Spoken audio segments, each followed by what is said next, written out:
Wash institute पेश करता है स्वच्छता जीने की राह।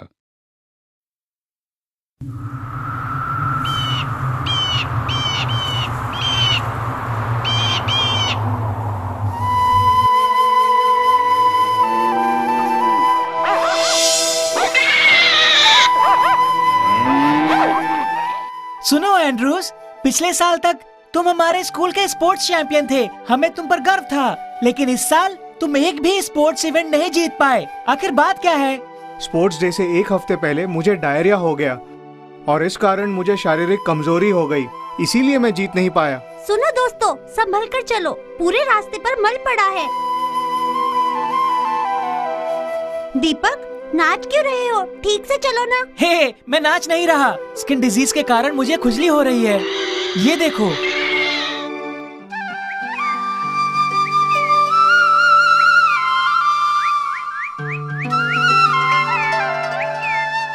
सुनो, तुम भारापुर के विद्यार्थी बीमारी के कारण एब्सेंट रहते हो, इसलिए परीक्षा में नंबर भी बहुत खराब आए और हाल ही में खेलकूद में भी प्रदर्शन सचमुच बहुत खराब रहा। इसकी वजह क्या है?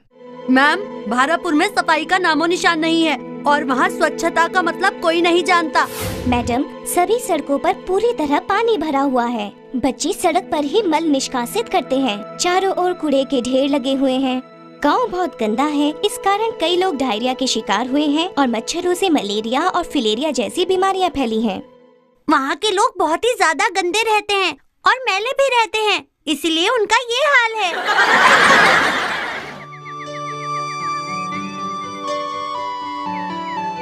आज क्लास में जो बातें हुई वो हमारे लिए बड़ी शर्म की बात है। हाँ आरती, और इसकी वजह है हमारे गांव की गंदगी। क्या हमारा गांव चंद्रपुर की तरह साफ सुथरा नहीं हो सकता? क्या हम ये बदलाव ला सकते हैं? बिल्कुल नहीं, ये हमसे नहीं होगा। ये चमत्कार किसी को आसमान से नीचे उतर कर करना होगा। हमारी मदद के लिए कोई आएगा?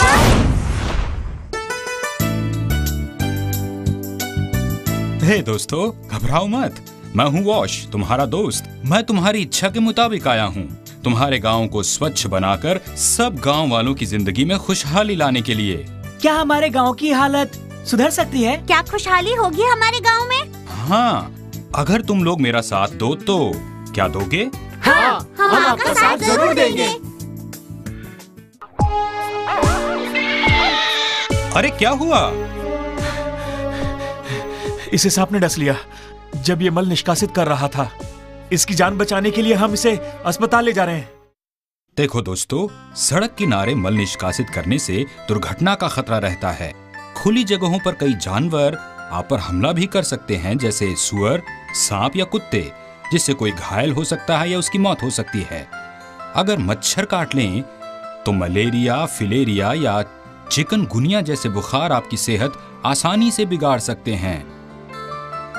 आपने हमारी आंखें खोल दी, आपका शुक्रिया। हम मल निष्कासन के लिए शौचालय जाएंगे और दूसरों को भी ऐसा करने के लिए कहेंगे। फिर मिलेंगे। मिस्टर वॉश, मैं तो शौचालय ही जाता हूँ, फिर भी मुझे डायरिया हुआ, ऐसा क्यों? सवाल सोचने लायक है। खुली जगहों पर मल निष्कासित करने का असर दूसरों पर भी पड़ सकता है, तो पूरी सुरक्षा के लिए गांव के सभी लोगों को स्वच्छता का पालन करना चाहिए।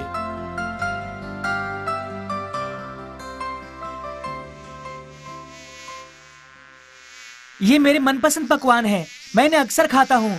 चलो हम सब मिलकर खाते हैं। दोस्तों जरा एक मिनट, यहाँ देखो।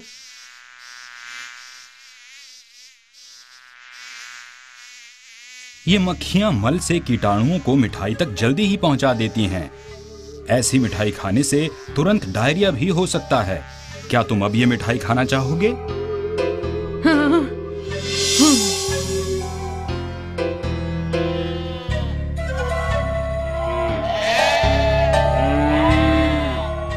दोस्तों वो देखो, घरों से, हैंडपंप से और खुले नलकों से इकट्ठा हुआ पानी मच्छरों को प्रजनन करने में बहुत मदद करता है और इसी वजह से इस गांव के कई लोगों को मलेरिया, डेंगू और चिकनगुनिया हो गया है। अच्छा, तो इस पानी का क्या करें? अपने घर ले जाएं क्या? अच्छा सवाल है। सुनिए, आप लोग इस पानी का इस्तेमाल अपने किचन गार्डन में कीजिए। घर के लिए सब्जियां घर में ही उगाइए, वो भी बिल्कुल मुफ्त। ऐसा हुआ तो मेरे फल सब्जियों के खर्च पर रोक लग जाएगी और फिर मैं अधिक से अधिक बचत कर पाऊंगा। जी हाँ, आपने बिल्कुल सही कहा। एक बात बताइए, हैंडपंप और खुले नलकों से जमा हुए पानी के लिए कोई सुझाव देंगे आप? बिल्कुल, पानी के इन स्रोतों के पास सोक पिट बनाने से जमीन के नीचे पानी की मात्रा बढ़ जाएगी और वाटर टेबल में सुधार होगा, जिससे गर्मियों में पानी की किल्लत नहीं होगी। इसका मतलब गर्मियों में पीने के पानी के लिए दूर जाने की कोई जरूरत नहीं। बिल्कुल सही कहा। आपके कमाल के विचारों के लिए शुक्रिया। हम उन पर अमल करेंगे और पड़ोसियों को भी शिक्षा देंगे।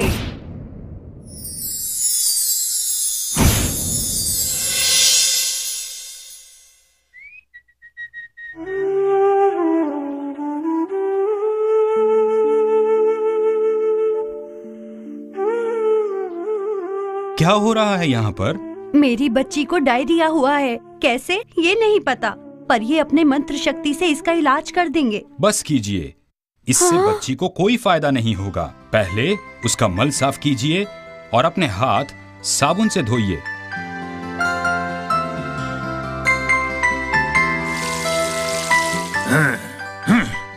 इस ORS पाउडर को 1 लीटर उबाल कर ठंडे किए हुए पानी में मिलाइए और इस मिश्रण को थोड़ी थोड़ी देर बाद चम्मच से बच्ची को पिलाइए। अगर राहत न मिले तो इसे डॉक्टर के पास लेकर जाइए। ये सब्जियां खेत से हैं, इन पर गाय भैंसों के कीटाणु और मल के अंश हो सकते हैं, तो इन्हें पकाने से पहले इन्हें अच्छी तरह धोना जरूरी है। उसी तरह जब मीट पकाना हो तब उसके कीटाणुओं का नाश करने के लिए उसे उबालना जरूरी है।